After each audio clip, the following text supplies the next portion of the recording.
Students, welcome back. आज हमारे पास जो नेक्स्ट टॉपिक है वो है एंजाइम एज कैटलिस्ट।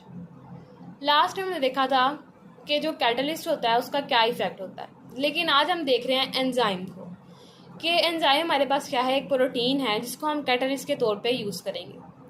अब उन्होंने देखें क्या लिखा है, एंजाइम्स आर बायोलॉजिकल कैटलिस्ट। हमारे पास जो एंजाइम है वो बायोलॉजिकल कैटलिस्ट होते हैं। ये बहुत ही इजी पॉइंट है हमारे पास, और ये जो लास्ट वाला पॉइंट पड़ा है उसी से रिजेम्बलेंस करता है, क्योंकि हमें कैटलिस्ट का सारा काम तो समझ आ चुका है। हमने ग्राफ की स्टडी किया था और उसके बाद हमने प्लाटिनम की एग्जांपल भी स्टडी की थी। सो स्टूडेंट्स, अब हमारे पास है एंजाइम एज कैटलिस्ट। आज हमने एंजाइम को लेकर कैटलिस्ट के तौर पे देखना है। These are basically protein which help to speed up specific chemical reaction taking place in our body. अब हमारे पास जो बॉडी में रिएक्शन टेक प्लेस हो रहे हैं उनको भी फास्ट करवाने के लिए एक हमारे पास कैटलिस्ट होता है जिसको हम क्या बोलते हैं, एंजाइम। एंजाइम हमारे पास क्या है, बेसिकली प्रोटीन्स हैं। They react with the reactants molecules using the active sites present in them. अब देखिए हमारे पास जो एंजाइम है ना, उनकी एक क्लासिफिकेशन है कि उन्होंने कैसे रिएक्ट करना है। उन्होंने रिएक्ट करना है एक स्पेसिफिक साइट पे। रिएक्टेंट्स के अंदर ह्यूमन बॉडी में जो रिएक्टेंट्स होते हैं उनकी स्पेसिफिक एक साइट होती है जिसको हम बोलते हैं active sites.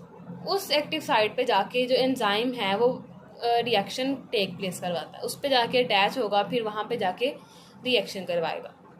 Once bond with the reactants molecule, the particular bond in the reactant molecule are sufficiently weakened for the reaction to take place। अब जैसे ही वो बाउंड हो जाएगा रिएक्टेंट के साथ जाके, ठीक है, तो क्या करेगा, जो रिएक्टेंट के सारे अपने मॉलिक्यूल्स हैं उनके बॉन्ड्स हो जाएंगे वीक। क्यों वीक हो जाएंगे? क्योंकि उन्होंने आगे रिएक्शन करवाना है अगले मॉलिक्यूल्स के साथ, ठीक है।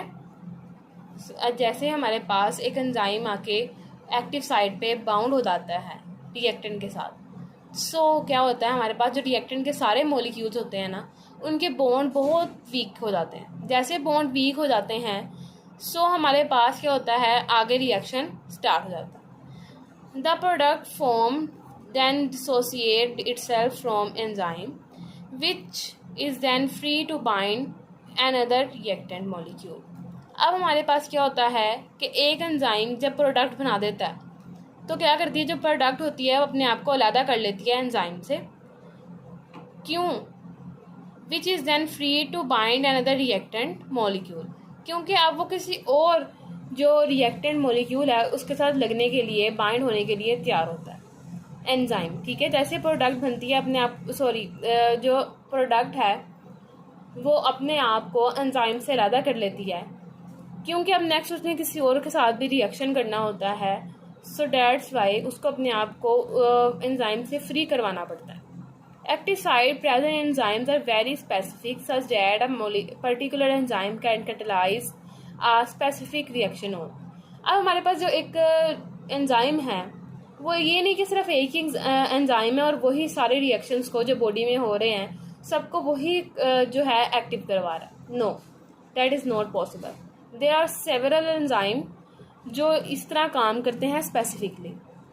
स्पेसिफिक एंजाइम होते हैं हर रिएक्शन के लिए। अब एक जो रिएक्शन है, लाइक हम फूड की डाइजेशन करवा रहे हैं तो वो एक एंजाइम ही करवाएगा। ऐसा नहीं हो सकता कि कोई भी एंजाइम है, या तो वो लीवर में प्रेजेंट है या पैनक्रियाज में प्रेजेंट है, वही प्रेजेंट है स्टमक के अंदर, कि वही एंजाइम क्या करवाएंगे, डाइजेशन करवाएंगे। नो। अब हमारे पास रेड ब्लड सेल जब ओल्ड हो जाते हैं तो उनको क्या कर दिया जाता है, उनको डीनेचर कर दिया जाता है, तोड़ फोड़ दिया जाता है, तो उसके लिए भी एंजाइम चाहिए होते हैं हमें।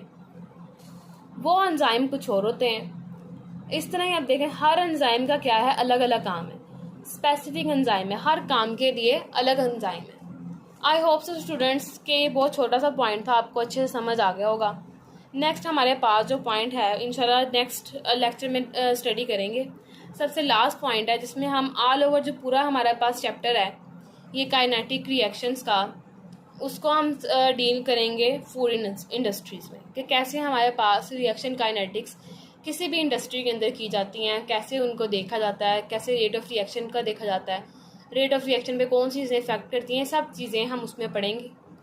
Thank you so much students. अगर आपको वीडियो अच्छी लगी है और लेक्चर की समझ आ गई है तो वीडियो को लाइक कर दें, चैनल को सब्सक्राइब कर दें। Thank you so much students. अल्लाह हाफिज़।